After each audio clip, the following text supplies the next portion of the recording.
Oh, there we go. There we go. There we go. This is a perfect one for us. This is crazy. Every war crime explained. This is perfect for us to react to, right? This is like the perfect thing for us to watch here. There's an old saying that goes, all is fair in love and war. But I would argue that saying is totally and utterly wrong. And unless you would consider breaking up a happy family to get the girl of your dreams, or killing... Honestly, some of you do act like this, not gonna lie.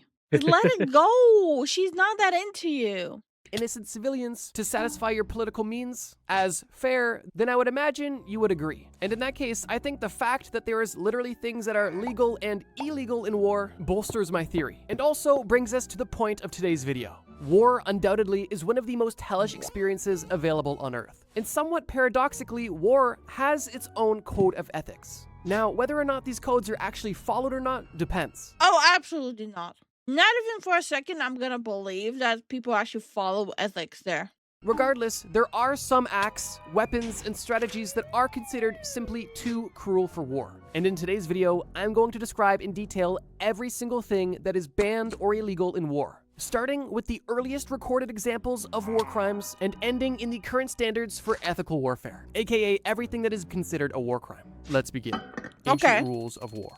With how brutal day-to-day life was thousands of years ago, it's almost hard to imagine how brutal war must have been in that time period. However, believe it or not, even... Was it brutal, or was it just like a man in a rock or a man in a stick?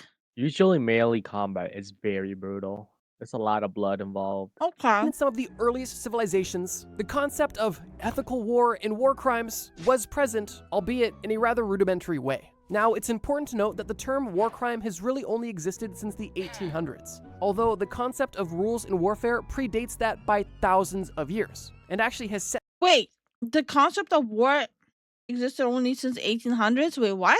No, I had to re-listen. Yeah? It's the code of for like maybe medieval times, it's like honor code of honor and stuff, all that stuff. Oh, okay. Yeah, it probably goes by different names. Now, it's important to note that the term war crime has really only existed since the 1800s. Okay, war crime itself. Okay. Although the concept of rules in warfare predates that by thousands of years, and actually has set the foundation for modern war crimes and war standards today. I'm going to keep this section brief, although I did want to quickly mention a few interesting and unique war crimes from a handful of different ancient civilizations. Starting in ancient India, going back all the way to roughly 600 BCE, ancient Indian texts proved that there was a code of conduct when it came to warfare. And this code of conduct was known as the Dharma Yuddha, essentially translating to righteous warfare. The principles of the Dharma Yuddha were meant to be taken as law, and it was said that breaking these rules during warfare would result in moral consequences. And the rules stated in the Dharma Yuddha are the following. Firstly, equal fights only. And what this meant was that... wasn't that like just a karma thing? It sounds like it had like religious pretext to it. I don't know, man. Like when it comes down to modern wars, I have no say in this. But like past wars, I would in good faith. Honey, it was a joke. No, in good faith, it's okay. It was a joke. It's a joke. God dang, stop taking everything serious. Chariots were only meant to attack chariots, and one soldier could only attack one soldier. If there was a battle taking place, the battle was meant to be fair. Secondly, no attacking sleeping, retreating, or surrendering soldiers. And on top of this, you may also not harm unarmed women, children, elderly people, or disabled people. The third law of the Dharma Yuddha states that combat begins after... Well, people did not hold up to it. A lot of people were attacking women, elderly, and children villages when men were off to war because it was easy prey. Fair. Sunrise and ends after sunset. And the fourth law states that there may be no poisoned, barbed, or hidden weapons used in warfare. And finally, surrendered enemy soldiers must be protected and treated as prisoners of war. And wounded enemies who surrender to you must be treated and cared for. During 5th century BCE in ancient China... Doesn't mean they actually followed it, but it was there. They too had their own code of conduct when it came to warfare, with some of the most notable examples being the following. Firstly, no attacking unready enemies. This would essentially eliminate sneak attacks or ambushes. Secondly, you were not to take advantage of fleeting or surrendering enemies in distress. meaning that if there is an enemy that is retreating or simply unoffensively tending to his own wounds, you may not take advantage of that situation, and ideally you would offer them help if they are truly surrendering. Interestingly, it was also around this time when Sun Tzu's book The Art of War was released, and in it he emphasized the importance of strategy over brutality in warfare, and suggested Okay. Did anyone actually read The Art of War? Actually, a lot of people do. There's like It's there's like this theory of like reading the book that it completely lost all meaning because of how over popularized people have made it and how douchey people are becoming and misquoting it now. The people have completely ruined the whole context and whole meaning of the book while trying to sound intellectual. that sounds about right. Yeah. focusing on subduing power players to avoid excessive destruction in cities. Now, while this may seem noble and ahead of its time, it's important to note that this wasn't a humanitarian play. This was simply an example of high-leverage strategies to be used ideally in war. This doesn't mean that they would be against brutality if strategy didn't work. The teachings just advised trying to use strategy when possible. Okay, quickly putting history and crime to the side for just a moment, I wanted to ask, have you been putting off making a doctor's appointment even though you know you should? If you have, you're not alone. Although, there is now no longer an excuse with today's video sponsor, ZocDoc. ZocDoc What is a the free hell is that website where you can search ZocDoc? and compare high-quality in-network doctors, choose the right one for your needs, and instantly click to book an appointment. From dentistry to eye care to skin care Okay. to foot care and almost everything in between, ZocDoc makes it easy to book in-network appointments with more than 250,000 healthcare providers. With ZocDoc, you can filter for doctors by insurance, location, specialties, and even reviews by verified patients so you can choose the best, most convenient care for you. When you've found the doctor you need, you can see their actual appointment openings, choose the time that works best for you, and instantly click to book an appointment. Plus, ZocDoc helps you get appointments fast. Typically, Wait, people misquoting anything that they can to support their argument. Oh yeah. If there's a book that had any significance ever in the history of humanity, people will misquote it just to get an upper hand over another person Oh yeah. to a point of bending what is actually written there, Mhm. just to have an upper hand. within just 24 to 72 hours. Oh, this reminds me of there was like this whole phase of people who were like, "Oh yes, I read War and Peace. It's the best literature book ever written." Those people are full of shit. It's the driest motherfucking book you can ever read. You know, a person never read an actual book if they say their favorite book is War and Peace. Go fuck yourself. We see through your lies, motherfucker. It's the driest book you can possibly ever read. It's the same level of people saying that, oh yes, I'll watch the Dorian Gray movie, but I think the book is better. You're so full of yourself. Half of the book of the Dorian Gray is just him describing wallpapers and curtains. You're so full of shit. No need to call doctor's offices or wait on hold either. ZocDoc lets you do everything online so you can quickly make an appointment and go on with your day. So stop waiting, stop guessing, and start getting the care you need today. Go to ZocDoc. You want to read an actual good book? Read Crime and Punishment. That's a good book. ZocDoc.com/trustmebro to find and instantly book a top-rated doctor today. That's ZocDoc.com/trustmebro. Trust me, bro. Huge Oh shout yeah, out to ZocDoc his channel name is Trust Me, bro. for sponsoring this video and supporting the channel. And now, let's get back to it. And finally, during the 8th century BCE in ancient Greece, there was a set of customary rules known as the common laws of the Hellenes when it came to warfare. And these laws were the following. If you are to partake in war, an official declaration is required. If a war is ongoing, you still must respect sacred truces. And one example of this would be the Olympic Games. Thirdly, if you were in possession of dead enemies, you had to return them if requested. And finally, you may not mutilate enemy corpses, as it was considered barbaric. Now, a couple of notes about these Greek rules specifically. For starters, these were not necessarily written, followed rules. These were actually unwritten customs that were, well, customary and agreed upon across different Greek city-states. Okay. It's important to note that these rules specifically applied to inter-Greek conflicts, with the sole goal of limiting brutality when it comes to Greek-on-Greek violence and warfare. With that being said, that means that these rules did not apply to non-Greek barbarians. meaning that if you were a Greek soldier Okay. fighting a non-Greek soldier, all of these rules were out of the window. And Oh. even if you were a Greek soldier fighting a different Greek soldier, because enforcement was so weak on these rules, and this was more or less of a gentleman's agreement, having these rules be followed was, well, on a case-by-case basis, to say the least. But now that we are armed with ancient historical context when it comes to rules of war and war crimes, And then they have the same shit with like duels, like the rules of duels, and that's how the gentlemen settle the argument. Yeah. It was like As well case as by like, case thing. yeah, it's a case by case thing. Yeah. Did you know the university I went to? They had when it was established, it was in the time of duels, and they still have the chambers where they would imprison the student for having duels. That's cool. Very morbid, but very cool. And they still have the writings on the walls there where they were like counting days, how long they were there. Jesus. Yeah.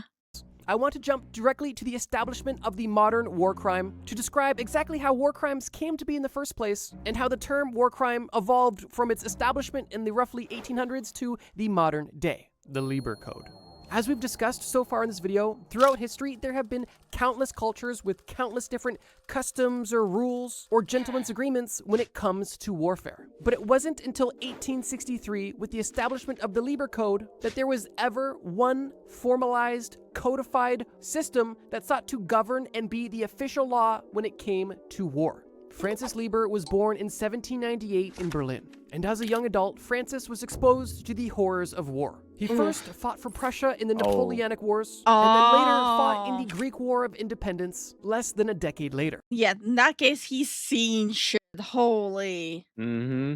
Fortunately, Francis survived both of these wars and ended up moving to America and became an academic. He worked in the University of South Carolina as a tenured professor for both history and political economy. And it was actually at this job where he met Major General Henry W. Halleck. And shortly after Wait, becoming why that look? What did he do? Because I'm not actually familiar with that University of person. South Carolina as a tenured professor for both history and political economy. And it was Uh-huh. actually at this job where he met Major General What did he do? I gotta Google this. Why does he look familiar though? Or the name sounds familiar. Because now I'm just curious. What did he do? Because he added like Let's a see. face there, so now I need to know. He was a Union army. So that thing was I don't think he did anything bad. I think he just did that for no reason. Oh. For like comedy, I guess.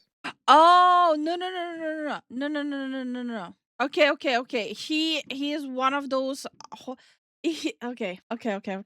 That's why he sounds familiar. He was the general that got replaced for absolutely being inadequate in his own job. Oh. Yeah.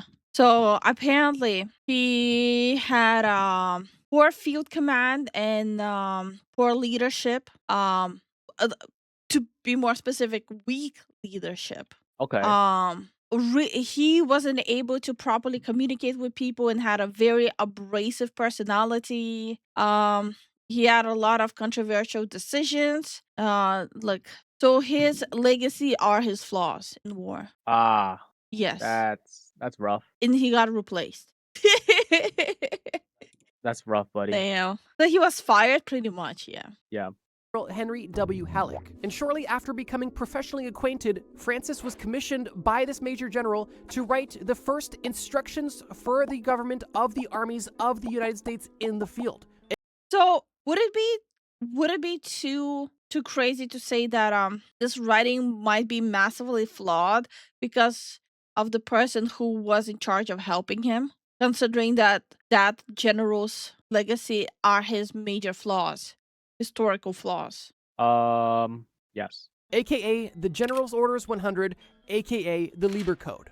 And the initial purpose of the Lieber Code was to be the military law that governed the actions of the Union Army during the Civil War. Now, this was no small task. Francis Lieber was literally just asked to make the rules of war for an entire army based off of basically all of the customs of war to ever exist. And while this job may seem daunting, he was the perfect man for the job, as he had both war experience, law experience, and political experience. And what he presented to the American government at the time not only went on to shape the Civil War, but also served as the basis for other warfare-related laws that came later down the line. One notable example being the Geneva Convention, which we're going to discuss soon. Now, with that being said, let's dive into exactly what the Lieber Code suggests should and shouldn't be allowed in war. Now, Okay, I'm glad he will go into it because I was already in the back preparing, just in case if he's not gonna go through it. it's important to note that the Lieber Code literally has 157 articles, Oh. which is why I'm going to discuss the main points Whoa. specifically pertaining to war crimes, or what should not be allowed in war. According to the Lieber Code, the following acts are either admissible under military necessity or outright forbidden in any context, and they go as follows. Okay. Firstly, Okay. and kind of ironically, the first thing that is prohibited is cruelty, which to me sounds like a complete oxymoron, saying that cruelty is banned in war. But in the context of the Lieber Code, it is suggested that the infliction of suffering for the sake of suffering or revenge is unnecessary. And how this could look on the battlefield is if your goal is to kill your enemy, you may do so effectively and quickly. However, if you are intentionally doing it in a slow or cruel way, potentially injuring non-vital limbs, that could be considered intentional cruelty and be punishable by death according to the Lieber Code. There's quite a few things that are considered war crimes under the Lieber Code, so for the rest of these, I'm going to kind of go rapid fire. Other notable acts that are considered war crimes under the Lieber Code are as follows. Torturing enemy soldiers, including to extort them for confessions. Using poison in any way. Any act of hostility that makes returning to peace unnecessarily difficult. Destruction of property that is not commanded by an authorized officer. Robbery, specifically stealing private items off of enemy soldiers. Rape of any kind. Wounding, maiming, or killing civilians. Committing any crime against civilians, including arson, murder, robbery, fraud, or forgery. Killing prisoners of war. Racially discriminating prisoners of war. And firing I mean, it's the same code that people are still following, though. But haven't we had like a historical proof, even like in modern age, that people don't stand by this? Yes, that is the sad reality of it. Yeah. Also, I'm doing some digging at the same time, and it actually says they did condone some stuff. Starving the enemy, armed or unarmed civilians, they condoned it. Yeah. Driving non-combat back into a besieged city, they condoned it. Mm-hmm. Using poison, they prohibited it. So starving and like the other one, that's okay. If if like someone's running away, shoot them. They condone it. Fighting in enemy uniforms, they condoned it. So yeah, there were like some really weird ones too. Oh yeah. Oh, there's always some weird ones thrown in there. Like poison, no, no, no. Starving people, yes, yes, yes. Specifically civilians. Yeah. upon outposts, sentinels, or pickets. Now, even with that small bit of context, it's easy to understand that the core purpose of the Lieber Code was to minimize cruelty and prolonged suffering as much as possible within the context of war. And The things happening even now, even though they're banned, yeah, there's like a lot of just in the past, like let's say 50 years, there's some absolutely heinous things that happen, and people are just turning a blind eye to it. with the Lieber Code literally being the first draft ever made in the context of war crimes and international humanitarian law, it's truly not a bad first draft, especially for being made by one guy. And the Lieber Code was thought to be so fair and so revolutionary at the time that on April 24th, 1863, President Abraham Lincoln himself issued the Lieber Code to be the official binding military law for the Union Army Really? throughout the American Civil War. Wow. And while the Lieber Code initially had a very niche application, at least in a global context, it would soon go on to become the global standard when it comes to humanitarian law during warfare, as well as the global governing law when it comes to war crimes. But with that being said, the Lieber Code was the first ever formal recognition and establishment of what war crimes were and consisted of, although these rules only applied to one army for one war, and did not become federal or international. Wait, he said it's globally accepted, right? The Lieber Code. But it's not accurate at all, because for you to say that it's globally accepted, you will have to put it into the mix all the Asian countries, all the Middle Eastern countries as well. So like that would be heavily inaccurate. Like, am I missing something? I do not have enough knowledge for this topic. No. Like Asia had its own thing. Oh yeah, of course. Yeah, like Libra code was never accepted in Asia. So like by default that means that it's not globally. Or am I Mhm. missing something? It was globally accepted, not globally enforced. No, it was not accepted in Asia. Yeah, because they had their own thing for sure. What was it? Hog? Huh? Uh, Hague. I don't know what you just said or spelled out. I'm sorry. I Okay. just tried to type it out and my brain just like malfunctioned. I don't know how to pronounce it. Pronounce with a strong A. Strong A as in stay. Hog? Yeah, Hague, the Hague Convention, 1899 and 1907. Here's more information. It was only an official US Army manual for Union soldiers. The other countries in the world um um never formally adopted it. It was never an international treaty. Asian countries, European countries, and anyone else did not accept the Libra Code itself. So yeah, it's just inaccurate. Like that information is just inaccurate. Right. That's about it. It's genuinely not a big deal. It's better just to look into stuff like that. law until later, which brings us to our next section, the Hague Conventions. Following the end of the American Civil War, the concept of federal or potentially even international laws regarding war became a popular thought experiment among political figures, military strategists, and academics alike. And it was for this reason that the Hague Conventions were established. The Hague There we Conventions go. were Hague. There we go. This is the one I was trying to understand. How do I even pronounce it? The Hague Maybe Conventions. no. Let's not do this, guys. Let's not do this. He literally said it was globally accepted. Let's not try to do make believe and bend what he said. Let's literally listen to the literal words he used. Okay, let's not do that here. a series of international treaties and declarations negotiated in both 1988 and 1907 at two different peace conferences in the Netherlands. And the Hague Conventions were the precursor to the famous Geneva Conventions, which we'll get into next. But the Hague You see, I didn't know that. Plus, I didn't know that the Hague Convention was in Europe as well. I thought it was in Asia. Conventions are extremely important in the context of war crimes because just like the Lieber Code was the first ever recognized law for warfare, the Hague Conventions was the first ever international law when it came to war crimes, and laws of war. And as I stated earlier, You see, the Lieber Code this kind of makes more sense. One was more local, the other one was like the first international one. Right. Hold on, I'm checking something again because I don't think Libra Code was the first one though. Like I feel like I should know this one. My dad is like a history nerd. He loves watching and reading all the shit. Nerd. Okay, so the Libra Code was the first modern era code of conduct when it came to war. It was the Right. very first modern era one. There were others, but it was like the first modern era one.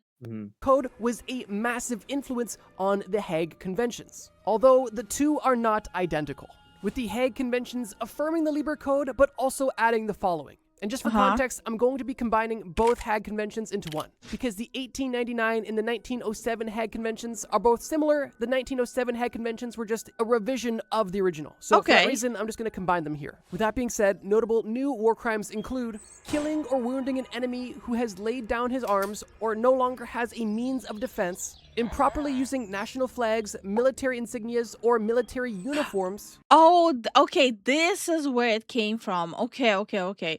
I was wondering when they actually brought that in effect, like the misuse of the flag and stuff. Damn, that started pretty late, huh? Yep. Using bullets which expand or flatten easily in the human body, attacking or bombarding towns, villages, dwellings, or buildings that are undefended, looting towns that are occupied, declaring no mercy or refusing surrender, forcing civilians in occupied You see, people still don't stick to that. territories to give up information about their country's army or its means of defense, collective punishments for acts of individuals, general destruction or pillaging of private property unless demanded by military necessity, attacking hospital ships or medical personnel, not respecting neutral powers. Yeah, like wait, yeah, aren't like medical personnel have to be like completely exempt and like kept out of it?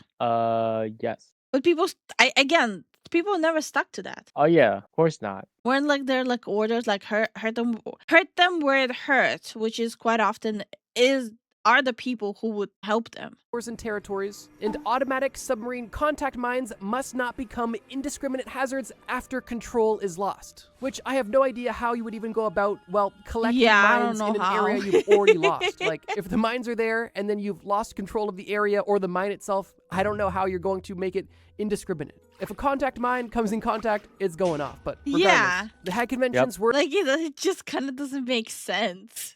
groundbreaking when it came to international humanitarian and warfare law, and also made some interesting changes when it came to warfare in general, like the addition of laws pertaining to naval warfare. But of course, the establishment of war crimes did not end with the Hague Conventions, which leads us to our next and likely most famous conventions, the Geneva Conventions. Here we are. That's right. Yeah. The most memed upon conventions. Which you've all been waiting for. The most famous and also most recent adaptation of the list of actions that are considered war crimes, as well as other codes of conduct when it comes to warfare and humanitarian stuff. The Geneva Conventions of 1949 are the most famous Geneva Conventions and consist of 4 different treaties. These 4 treaties consist of previous Geneva Conventions. Interestingly, the Geneva Conventions actually date back to the 1860s, predating the Hague Conventions, but that initial Geneva Convention really only focused on one thing, and I figured I would put all of the Geneva I had no idea. Once more. This is, yeah. I thought the timeline was different. Geneva Conventions together and chronologically time it with the 1949 Geneva Conventions because that's where it really became its final form, so to speak. If you're unfamiliar, the Geneva Convention itself is the core of all modern international humanitarian law, or IHL, and its sole goal. But isn't like the Geneva Convention also super outdated and not actually reinforced either? Is to protect the victims of armed conflict. We need another convention.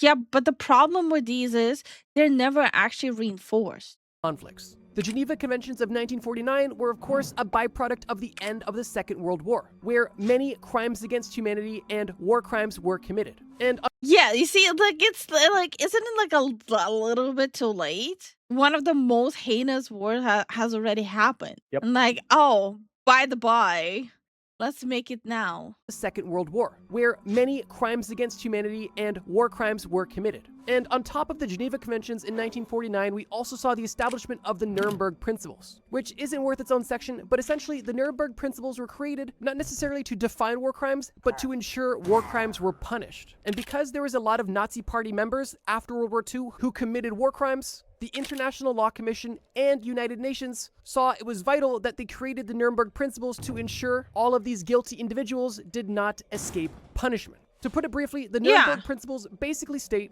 that anybody who commits a war crime is, well, a war criminal. And most importantly, anybody who commits a war crime is subject to penalty at an international level with international law. And internal laws of a country I mean, all of that makes sense, but like, it still remains. Who actually will reinforce it, who, like, throughout history is like, it's a repeat of the same thing. Like, will it be reinforced and who will reinforce it? Not impede or override this international law. Essentially meaning that if you were a Nazi general who committed a war crime, the German government could not change their local laws to get you off of the hook for this war crime, because the war crime or international law supersedes the national law. And on top of this, the Nuremberg Principles also ensured that political status did not relieve the war criminal of their punishment, which is important. But yeah, that's basically the Nuremberg Principles, just ensuring that the laws were actually taken seriously in Oh yeah, all the experiments also that happened in Japan and all the other stuff. It was pretty bad. Not a lot of people actually know about it. It was pretty bad.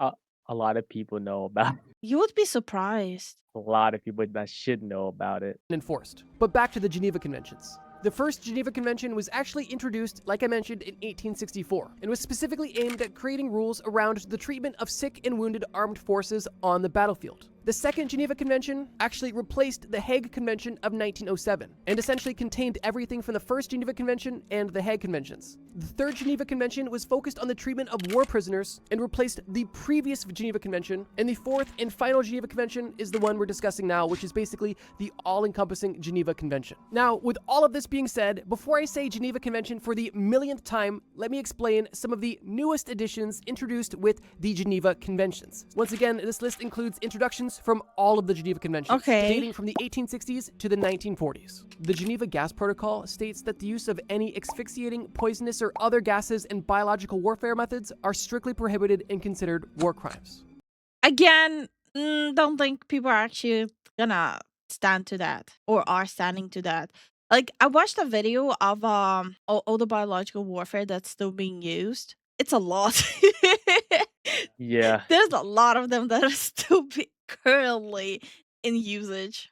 Torture, inhumane treatments, including biological experiments, are also war crimes. Compelling a prisoner of war or other protected person, like civilians, to serve in the forces of a hostile power is a war crime. Depriving a prisoner of war or enemy civilian of their rights and a regular trial is a war crime. And instead of just repeating myself and saying everything's a war crime, everything I'm about to say is a war crime. Taking of hostages, unlawful deportation or unlawful confinement, any act that outrages personal dignity, specifically humiliating or degrading treatment of a protected person, any type of Basically, the law is do not degrade or harm a person that's already surrendered. Yeah. violence, murder, or mutilation of a protected person. You must search for, collect, care for, and evacuate without discrimination when it comes to prisoners of war. You must not attack medical transports or facilities. You must not deprive prisoners of war of food, clothing, medical care, and they must not do forced labor in dangerous or hostile conditions. You must protect one's family's honor and religious practices, and you must not make any indiscriminate attacks. In addition to these, you cannot use human shields, you cannot attack cultural objects or monuments, you cannot intend Again, none of these things people actually standing by. God damn. Nothing changed. Well, I wouldn't say nothing changed, but people don't stand by any of this. intentionally starve civilians as a method of warfare, and you cannot attack undefended or demilitarized zones. And this, of course, is also in addition to all of the other previous laws and rules I suggested. That is, after the ancient ones. The ancient ones don't apply here. But yeah, once again, I'm sure you can see another common theme amongst all of these codes and conventions. The underlying thesis is that these rules are supposed to prohibit unnecessary suffering. Yeah, some of these still happening even today without much pressure. Yeah, like people are just turning a blind eye to it right now. Oh, yeah. Across the board, and specifically protect non-participants in the war, aka sick, elderly, injured, or civilians. And one of the biggest changes with the Nuremberg trials and the Geneva Conventions is the mandate for accountability of people who break these war crimes. But yeah, if you were like me and were shocked when you learned that there was rules to war and, well, a lot of them, you were probably also super shocked when you learned that, according to Geneva Conventions,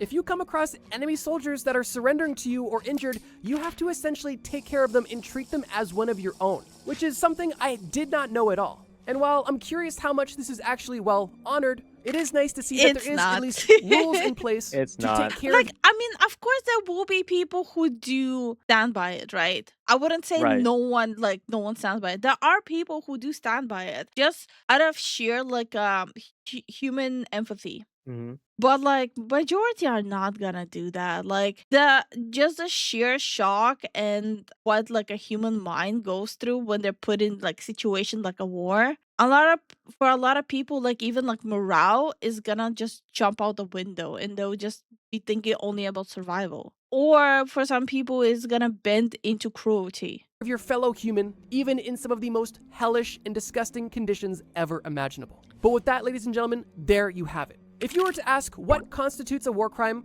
the informed answer would be, that depends, specifically on the culture and the time period. But now that I just said that out loud, I feel like that's kind of a Redditor answer to that question. So let me give you the once and for all conclusive list of major war crimes that exist in the modern day. Willful killing of protected persons, torture or inhumane treatment, willfully causing great suffering or serious injury to protected persons, forcing protected persons to fight against their own side, depriving rights to free trial, unlawful deportation or confinement, taking hostages, directly attacking civilians, indiscriminate attacks, using human shields, using starvation as a method of war, any sort of sexual violence, using soldiers under the age of 15, using banned weapons like poison gas, conducting treacherous acts such as pretending to surrender only to ambush the enemy, declaring no mercy and refusing surrender, pillaging or looting, humiliating or degrading treatment of a protected person, including mutilation, environmental warfare, and attacks on peacekeeping or humanitarian missions. And in case you forgot, And yeah, it's the same stuff.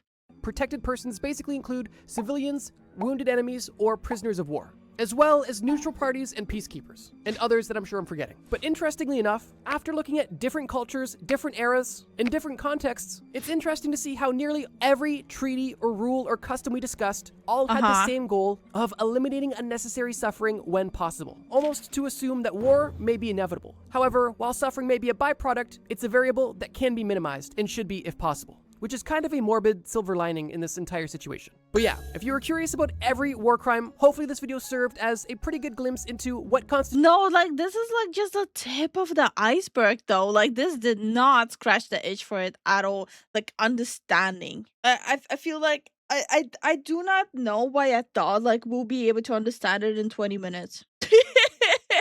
No, there's a lot more that's kind of being brushed under the rug as well. Yeah, like this. Yeah, no, absolutely not. Like this is just like this does nothing to actually understand. Yeah, there's like no other way of putting it. Okay, well, it was a good video though. Good video, but need more. We need more. We need like a 10 episode one. I mean, if you want peace, you cannot leave too much animosity for those who survive after war.